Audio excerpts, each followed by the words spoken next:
Good day, it's Picken, CEO and founder of the Global Wealth Group, and I want to bring you this wealth insight from Zermatt in Switzerland, one of the most incredible cities high up in the Alps. And I actually went skiing yesterday, about 3,800 meters. What is this wealth insight about? It's about patience. Now, I'll be frank with you, this is one of the hardest things for me personally. I've always said patience is not a virtue that I'm born with.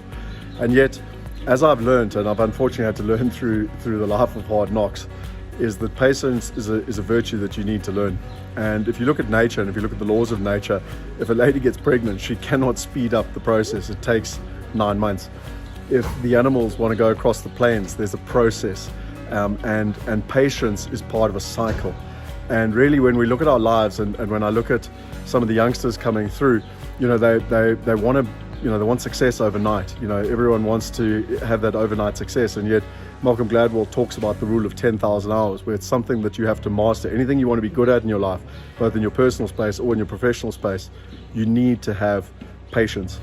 And what's interesting is that this is a lesson. I'm 44 and I'm only really learning this lesson now.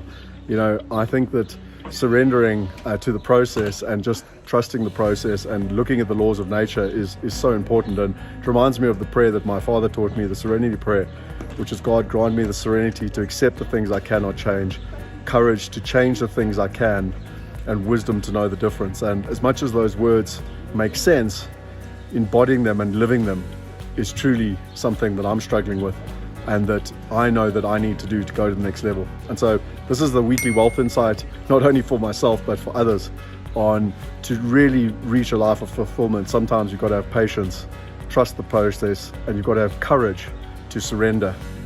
And, then you've got to have faith that it'll all work out for the best. That's this weekly wealth insight coming from Zermatt in Switzerland. Hope you enjoy this magnificent view behind. You can see all the flowers, which are pretty magnificent. And if you enjoy these, they come out every Friday. Subscribe to the channel. We want to empower 1 billion people, but it starts with one person at a time. And I hope you enjoy these lessons, the self-belief, so that you too can go out and create a life of fulfillment and a magnificent life for yourself. Cheers, till next week.